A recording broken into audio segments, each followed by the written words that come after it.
आपले सर्वांचे स्वागत। आज आपण गणित भाग 2 याची ओळख पण करून घेणार आहोत आणि पहिलं प्रकरण देखील सुरुवात करणार आहोत। तर मॅथ पार्ट सेकंड जो आहे, गणित भाग 2 जो आहे त्याला आपण भूमिती म्हणजे जॉमेट्री असे म्हणतो। तर त्याच्यामध्ये एकूण प्रकरण आहेत 7, टोटल चॅप्टर आहेत 7। फर्स्ट मी सेमीच्या विद्यार्थ्यांसाठी कुठले चॅप्टर आहेत ते सांगतो आणि नंतर मराठीच्या विद्यार्थ्यांसाठी सांगणार आहे। फर्स्ट चॅप्टर आहे सिमिलॅरिटी, सेकंड चॅप्टर आहे पायथागोरस थेरम, थर्ड चॅप्टर आहे सर्कल, फोर्थ चॅप्टर आहे जॉमेट्रिक कन्स्ट्रक्शन, फिफ्थ चॅप्टर आहे कोऑर्डिनेट जॉमेट्री, सिक्स्थ चॅप्टर आहे ट्रिग्नोमेट्री आणि सेवन्थ चॅप्टर आहे मेन्सुरेशन। तुमच्या स्क्रीनवरती तुम्हाला पूर्ण इंडेक्स दिसणार आहे। आता मराठीच्या विद्यार्थ्यांसाठी सांगतो। तर पहिलं प्रकरण आहे समरूपता, दुसरं प्रकरण आहे पायथागोरसचे प्रमेय, तिसरं प्रकरण आहे वर्तुळ, चौथं प्रकरण आहे भौमितिक रचना, पाचवं प्रकरण आहे निर्देशक भूमिती, सहावं प्रकरण आहे त्रिकोणमिती आणि सातवं प्रकरण जे आहे ते आहे महत्त्वमापन। आता आपण एक एक प्रकरणाचा व्यवस्थितरित्या अभ्यास करणार आहोत। सर्व व्हिडिओज तुम्हाला व्यवस्थित बघायचे आहेत। काही अडचणी असतील तर तुम्ही कमेंट बॉक्स वरती टाकू शकता। सो आता आपण समरूपता म्हणजे सिमिलॅरिटी हे चॅप्टर बघणार आहोत। आता सिमिलॅरिटी चॅप्टर बघण्यापूर्वी 9th स्टँडर्ड मध्ये आपण ट्रायंगल चॅप्टर बघितलं होतं। इयत्ता 9वी मध्ये आपण त्रिकोण हे प्रकरण बघितलं होतं। त्या त्रिकोण या प्रकरणामध्ये ट्रायंगल या चॅप्टर मध्ये आपण काही बेसिक कन्सेप्ट बघितल्या। त्या कन्सेप्ट मी आधी तुम्हाला एक्सप्लेन करतो। आता काही विद्यार्थी असे आहेत की ज्यांना सिमिलर समरूपता ही गोष्ट माहित नाही किंवा एकरूपता म्हणजेच काय कॉन्ग्रंट। आता सिमिलर आणि कॉन्ग्रंट यांच्यातला मी तुम्हाला डिफरन्स सांगतो। त्यानंतर मी एकरूपता आणि समरूपता यांचा सुद्धा तुम्हाला त्यांचा फरक काय, दोघांमध्ये फरक काय हे सांगतो। फर्स्ट आता कॉन्ग्रंट म्हणजे काय, if a triangle placed in exactly another triangle, म्हणजे आपण एक ट्रायंगल ड्रॉ केला आणि तो त्याच शेपचा आणि त्याच साइजचा जर ट्रायंगल अनदर ड्रॉ केला जर तर तो परफेक्टली काय होत असेल, पूर्णपणे फिक्स होत असेल एक एकावरती ठेवल्यानंतर, तर आपण त्याला काय म्हणतो, कॉन्ग्रंट ट्रायंगल म्हणतो। डायग्रामॅटिकली रिप्रेझेंट करूया। आकृतीच्या सहाय्याने बघणार आहोत। सो तर ट्रायंगल एबीसी घेतला आपण, ए बी सी, आणि ट्रायंगल पीक्यूआर घेतला, ट्रायंगल पीक्यूआर जर आपण बघितला तर बघा इथे ट्रायंगल एबीसी आणि ट्रायंगल पीक्यूआर यांचा शेप आणि साइज सेम आहे। सो तर हे टू ट्रायंगल एबीसी आणि ट्रायंगल पीक्यूआर काय झाले, कॉन्ग्रंट झाले। ते आपण कसं दाखवतो बघा, रायटिंग कसं करतो। सो तर triangle ABC congruent to triangle PQR.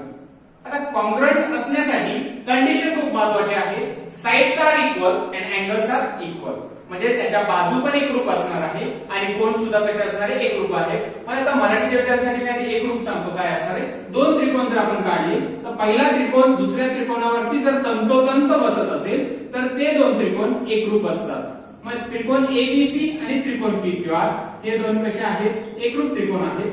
तर ते आपण कसे लिहितो, त्रिकोण एबीसी एकरूप त्रिकोण पीक्यूआर, म्हणजेच काय, ज्या दोन त्रिकोणांच्या बाजू एकरूप असतील आणि कोण एकरूप असतील तर आपण त्या दोन त्रिकोणांना एकरूप त्रिकोण असे म्हणतो। आता आपण बघणार आहोत सिमिलर ट्रायंगल म्हणजेच काय, समरूप त्रिकोण। आता सिमिलर ट्रायंगल मध्ये काय इम्पॉर्टंट आहे बघा, if two triangles are similar then corresponding sides are proportional and equal angle. corresponding angle कसे असणार आहे, इक्वल असणार आहे, आणि साइड कसे असणार आहे, प्रोपोर्शन मध्ये। तेच मराठीच्या विद्यार्थ्यांसाठी दोन त्रिकोणांना आपण समरूप त्रिकोण केव्हा म्हणणार, जेव्हा त्यांच्या संगत बाजू, महत्त्वाचं काय, संगत बाजू प्रमाणात असतील आणि संगत कोण कसे असतील, एकरूप। आता जर मी फिगरने रिप्रेझेंट करतो बघा, ट्रायंगल एलिमेंट घेतला मी, ट्रायंगल एल एम आणि एन, आणि शेपचा पण साइज डिफरंट घेतली, एक्स वाय आणि झेड। आता बघा एलिमेंट जो तुम्हाला ट्रायंगल एलिमेंट दिसतोय, त्रिकोण एलिमेंट जो दिसतोय तो छोटा दिसतोय आणि त्रिकोण एक्स वाय झेड म्हणजे ट्रायंगल एक्स वाय झेड काय दिसतोय, बिगर दिसतोय। परंतु त्याचा शेप कसा आहे बघा, शेप सेम आहे पण साइज कशी आहे, डिफरंट आहे। सो आपण राईट डाउन कसं करणार, सिमिलर असेल तर triangle X Y Z is similar to triangle LMN. So आता काही विद्यार्थी म्हणतील नेहमी आधी कुठलं लिहिणं हे महत्त्वाचं नाहीये, तर दोघं सिमिलर आहे किंवा नाही। सो तर सिमिलर मध्ये काय असतं, करस्पॉन्डिंग साइड्स आर प्रोपोर्शनल आणि अँगल्स आर इक्वल, म्हणजे समरूप त्रिकोणामध्ये दोन त्रिकोण केव्हा समरूप असतील, जेव्हा त्यांच्या बाजू प्रमाणात असतील। म्हणजे समजा एक बाजू 2 असेल, दुसरी बाजू काय असेल 4, परत पहिल्या त्रिकोणाची समजा उदाहरण बघूया आपण। एक त्रिकोण घेतला एल एम एन, दुसरा घेतला x Y Z, x Y Z. समजा LM आहे तुमची 2 सेंटीमीटर आणि XY आहे 4 सेंटीमीटर. त्याच्यानंतर इथे आहे ही 6 आहे, ही आहे 12, ही 8 आहे आणि ही आहे 16. तर जर बघा तुम्ही आता जर आपण काय केलं, जर साइड्स प्रोपोर्शनल म्हणजे रेशो घेतला साइडचा, सो तर काय बघा 2/4. आता कोण कोणाला प्रोपोर्शनल करस्पॉन्डिंग साइड, LM ला कोण करस्पॉन्डिंग आहे XY, म्हणजे LM या बाजूला प्रमाणात कोणती बाजू आहे XY. सो तर LM भागिले XY बरोबर किती असेल 2/4, म्हणजे किती मिळालं 1/2. पुन्हा आपण जर MN भागिले YZ घेतलं तर काय मिळेल 6 डिवाइड बाय 2 आहे, पुन्हा 1/2 मिळेल. आणि लास्ट आहे LN डिवाइड बाय XZ, म्हणजेच काय मिळेल बघा आता 8/16, म्हणजेच काय मिळालं 1/2.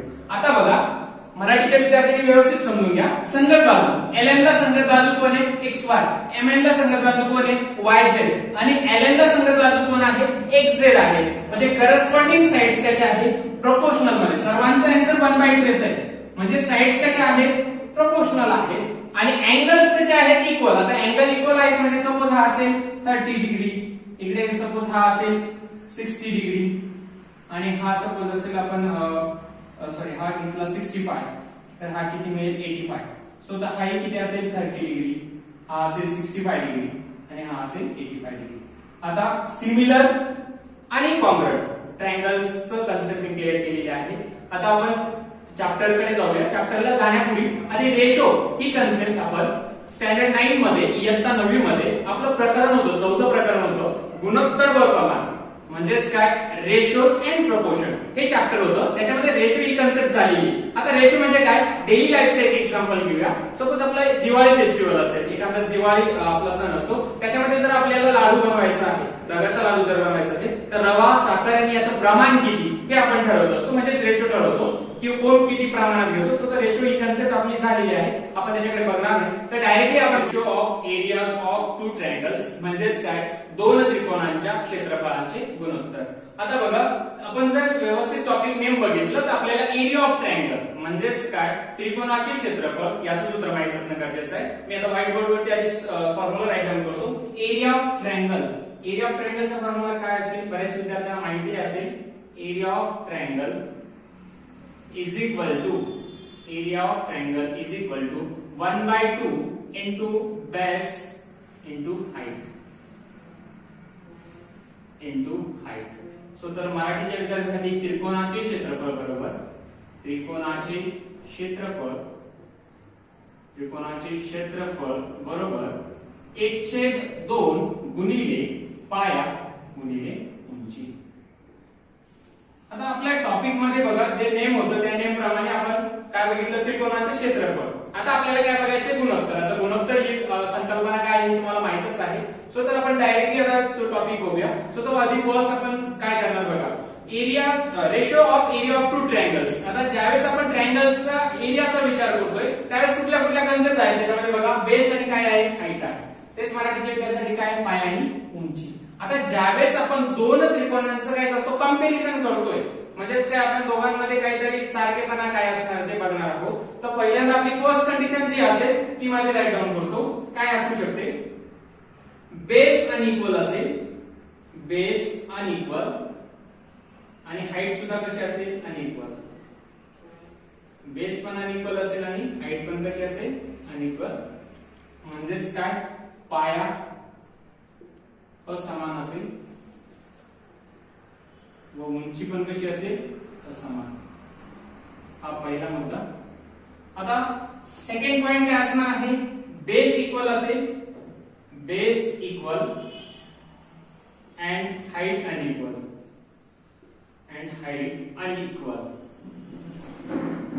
दुसरा मुद्दा काय असेल, पाया समान असेल आणि उंची काय असेल असमान किंवा सारखी नसेल. Third point, base unequal and height equal. तिसरा मुद्दा काय असेल आपला, पाया असमान असेल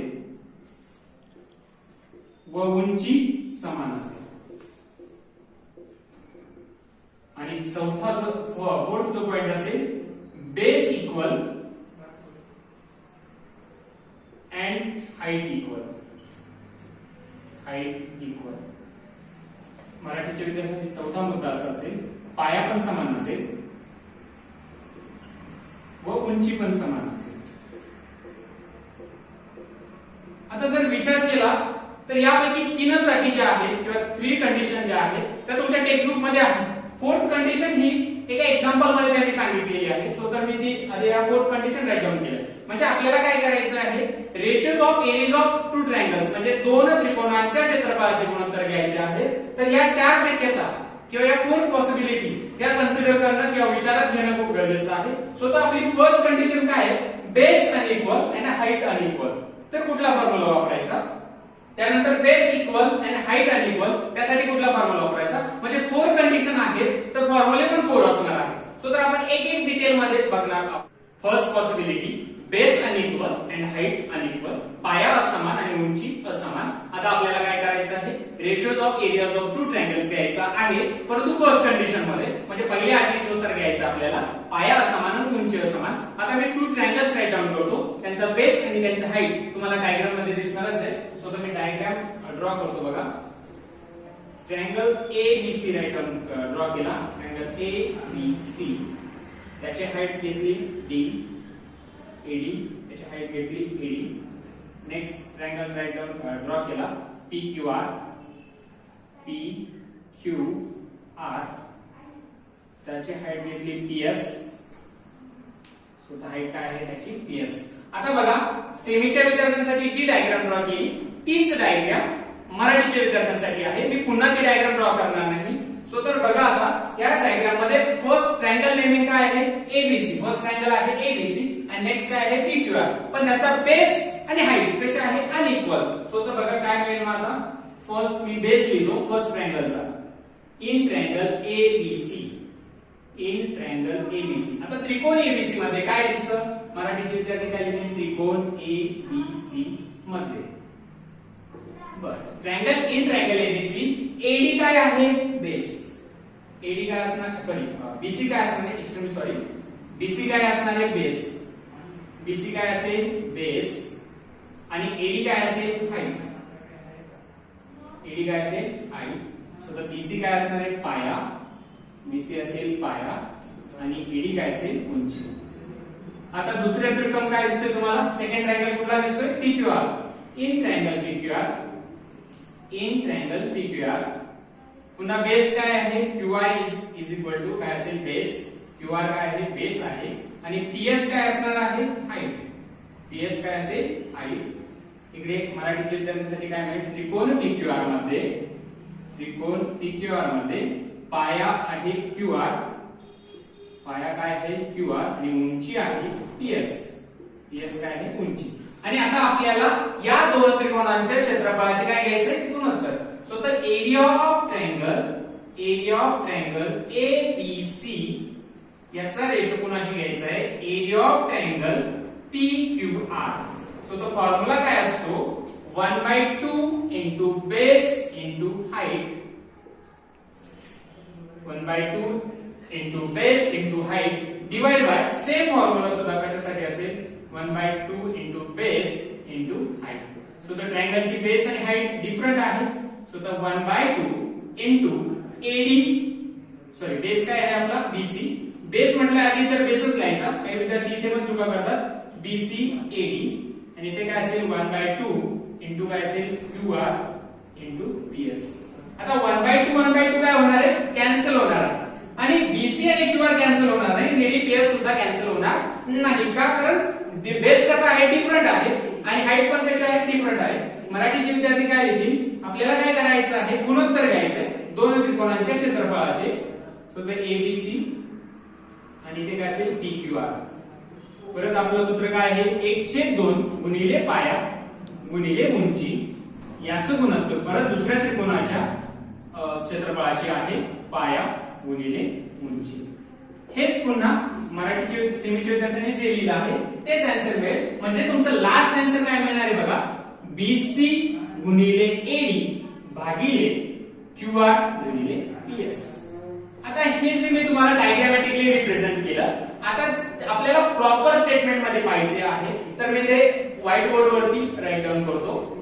प्रॉपर्टी बघणार आहोत. तर प्रॉपर्टी गुणधर्म जो मी आता सांगितला, बेस अनइक्वल आणि हाईट अनइक्वल याची प्रॉपर्टी राईट डाऊन करतो. सो द प्रॉपर्टी किंवा कंडिशन काय आहे बघा, प्रॉपर्टी सेमीच्या विद्यार्थ्यांसाठी काय असेल बघा, property the ratio of the area of two triangles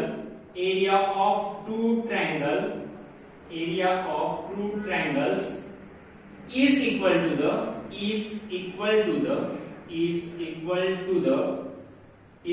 the ratio of product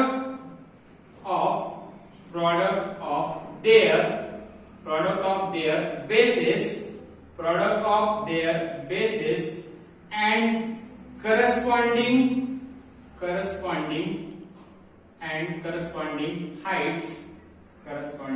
heights. So तर आपण हे काय केलं, ही प्रॉपर्टी ज्यावेळेस तुम्हाला एक्झाम्पल सॉल्व्ह करायचंय, ही प्रॉपर्टी खूप इम्पॉर्टंट आहे विचारण्यासाठी. काय आहे बघा, the ratio of the area of two triangle is equal to the ratio of product of their bases and corresponding heights. म्हणजेच काय, म्हणजे आपण कसं बघा मॅथमॅटिकली कसं लिहिणार, base of first triangle B1 and height H1 and base of second triangle B2 and height H2. So तो formula काय येईल बघा, A1 upon A2 म्हणजे फर्स्ट ट्रायंगलचा एरिया सेकंड ट्रायंगलच्या एरियाशी काय करतो, रेशो घेतोय. सो तर काय मिळेल, B1 into H1 divide by B2 into H2. हा फॉर्म्युला केव्हा वापरायचा आहे, जेव्हा काय असेल, बेस अनइक्वल असेल आणि हाईट सुद्धा कशी असेल, अनइक्वल असणार आहे. सो तर मराठीच्या विद्यार्थ्यांसाठी गुणधर्म बघूया. दोन त्रिकोणांच्या क्षेत्रफळाचे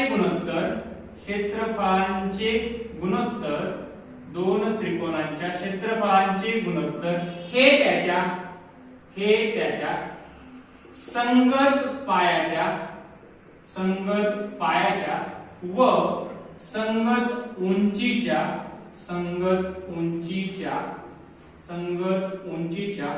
गुणाकाराच्या गुणोत्तरा एवढे असते.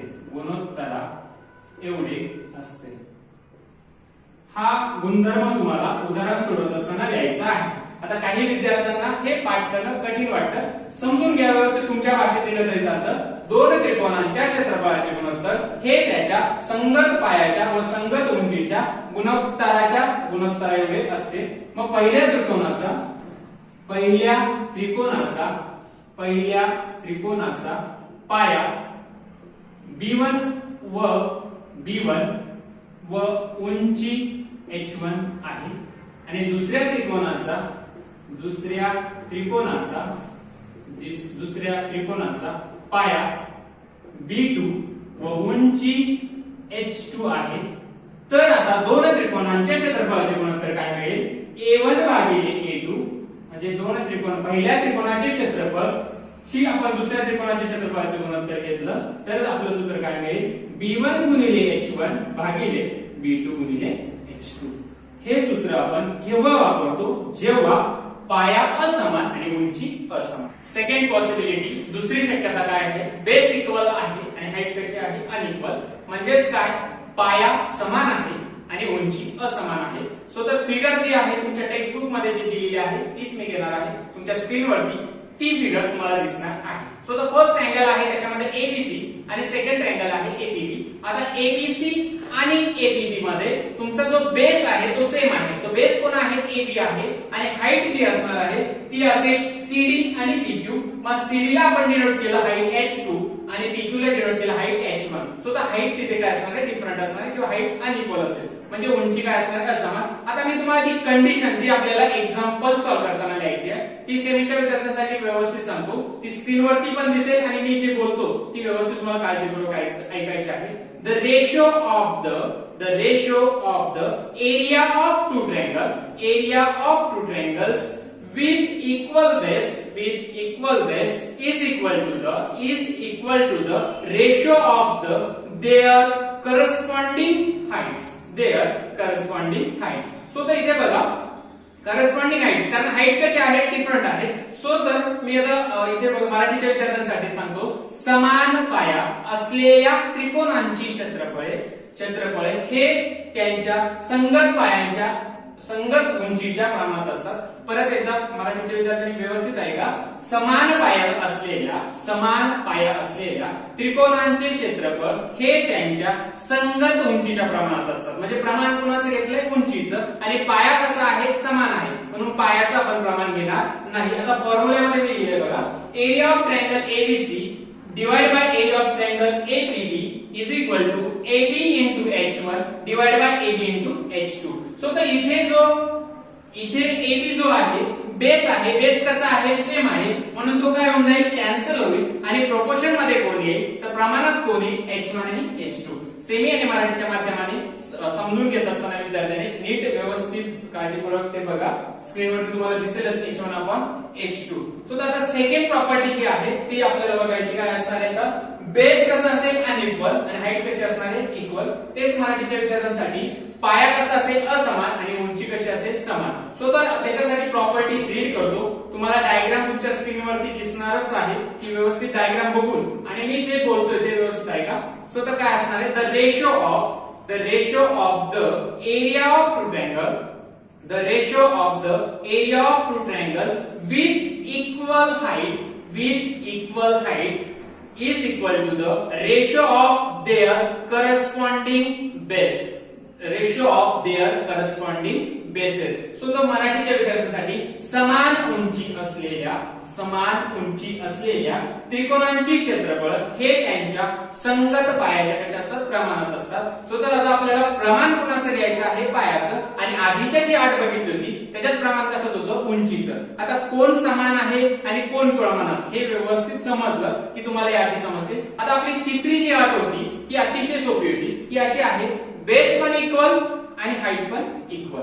सो तर ज्यावेळेस बेस आणि हाईट इक्वल असते त्यावेळेस ऑब्विसली त्यांचा रेशो काय 1:1, म्हणजे एकच गुणोत्तर मिळणार आहे. कारण पाया पण समान आहे आणि उंची पण समान असेल तर दोघांची क्षेत्रफळे कशी मिळतात? सारखी मिळतात. आणि म्हणूनच त्यांचा रेशो काय मिळतो? 1 असेल. ज्यावेळेस आपण प्रॅक्टिस सेटचं एक्झाम्पल बघणार आहोत, एक्झाम्पल नंबर 4 जे आहे सराव संच 1.1 मध्ये जे चौथं उदाहरण आहे त्यामध्ये ही चौथी प्रॉपर्टी जी आहे किंवा चौथा गुणधर्म जो आहे तो तुम्हाला सांगितलेला आहे. परंतु तुमच्या टेक्स्ट बुक मध्ये तुम्हाला बेस इक्वल आणि हाईट इक्वल हे कुठेही दिसणार नाही.